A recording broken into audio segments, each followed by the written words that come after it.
ළමයිනේ අපිට වැඩි උඹලා වාසනාවන්ත ඇති. අපි පුංචි කාලේ මෙහෙම කියන කවුරුත් හිටියේ නෑ. අපිට ඇඳුම් ගන්න අපි කැට එකතු කළේ. ට්‍රිප් යන්න අපි කැට එකතු කළේ. අපේ පුංචි කාලේ අපේ අතින් චෛත්‍ය වලට කාසි එකතු වුණේ. පැටුනේ උඹලා වාසනාවන්තයි. ඔයාලා අපේ ආනන්ද ස්වාමීන් වහන්සේ. ඔයාලගේ ආනන්ද ස්වාමීන් වහන්සේ. ඔයාලගේ ජීවිතේ සංඝය ආදර වැඩිපුරම ආදරය කරන්න ආනන්ද මුනිතුන්ට. උන්වහන්සේ හරි කරුණාවන්තයි. දුක් තියෙන මිනිස්සු ආනන්ද ස්වාමීන් වහන්සේ දැක්ක ගමන්ම දුක නැති වෙනවා කියලා.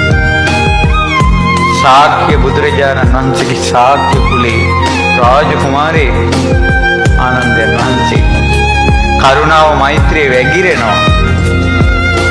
මිනිස්සු වෙහෙසට පත් කරන්නේ බුදුරජාණන් වහන්සේට ආදරේ දෙනියන්සයි. හවස වත් පිළිවෙත් කළ ආනන්ද යන්න ඔබ මේ විවේක ගන්න කියද්දී දඬු වැට පහන අතට අරගෙන බුදු කුටිය වටේ නවවතාවක් පැදකුණු කරනවා. අනේ දඹදිව ගිහිල්ලා දේවුරම් වෙහෙර ගන්ධ කුටිය වටේ අපිත් දවසක් ආනන්ද ස්වාමීන් වහන්සේ ගැන හිත හිතා නවවතාවක් පැදකුණු කළා රාත්‍රියේ. ආනන්ද ස්වාමීන් වහන්සේ ගැන හිත හිතා එක දවසක් නෙවෙයි 5 වසරක් බැරි වෙලාවත් පින්වත් ආනන්ද කියලා මට කතා කළොත් මං ඒ වෙලාවේ නිින්ද ගිහලා හිටියොත් මට හොඳ නෑ කියලා. හැබැයි 25 වසරටම එක දවසක්වත් කතා කරලත් නැතුව 25 වසරේම නවවතාවක් කුටිය පැදකුණු කරලා තියෙනවා. මෙහිම උත්තරමේ කාය පහළ වෙන්නේ නැහැ. උන්වහන්සේගේ තිබ්බ කරුණාව, දයාව, පිහිට, අසරණයන්ට පිහිට වෙච්ච වාර නින්දා අපහාස ඒ ආසේ වෙනම එනවා. කියන්නේ බුදුරජාණන් වහන්සේගේ ජීවිතයේත් එක වැඩිපුරම සමීප බුදුමුවින් වැඩිපුරම කියවිච්ච නාමය තමයි මොකද්ද? පින්වත් ආනන්ද. බුදුමුවින් පිට වෙලා බුද්ධ මහා පිරිතක් වාගේ බුදුමුවින් පිට වෙච්ච පිරිතක් ශ්‍රී ආනන්ද නාමය. පැහැදිලිද?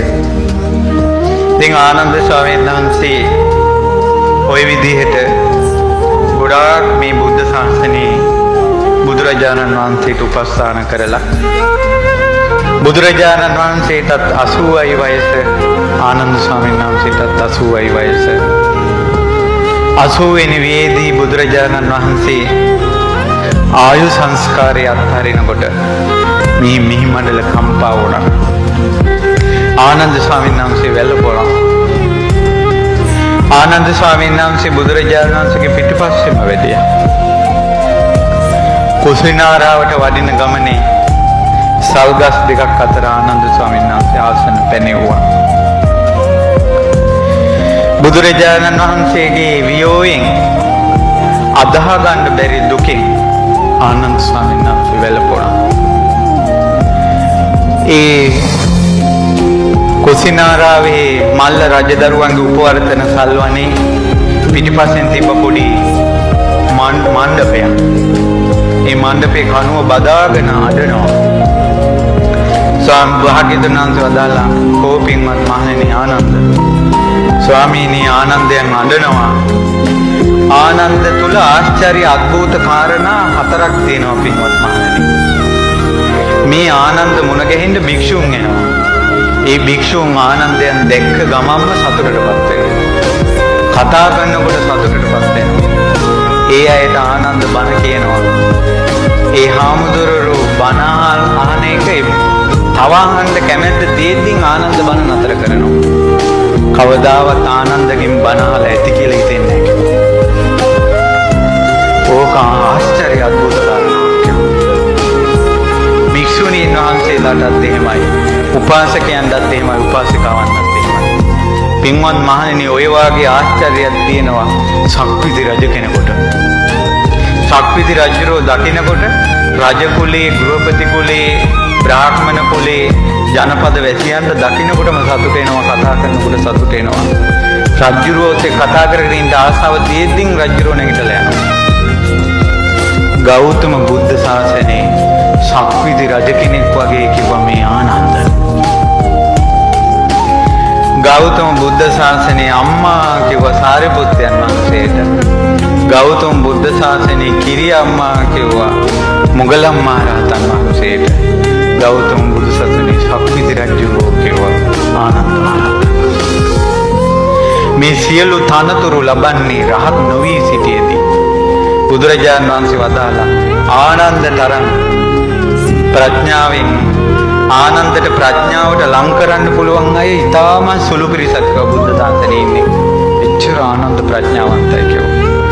ආනන්ද යම් ධර්ම කරුණක් විස්තර කළොත් මම විස්තර කරන විදිහටම විස්තර කරනවා. ඉතින් එදා බුදුරජාණන් වහන්සේ වදාළ මල්ල රජදරුවන්ට පින්වත් ආනන්ද ඉක්මනට එන්න කියන්න. නැත්තම් එයාලට දුක හිතෙයි පිරිනිවන් පාදිනොත් තමන්ගේ උද්‍යානයේ මල්ල රජදරුව ආවේ නැහැ කියලා. ආනන්ද ස්වාමීන් වහන්සේ ඔය අඬ ඉන්න ගමන් යනවා ඒකට.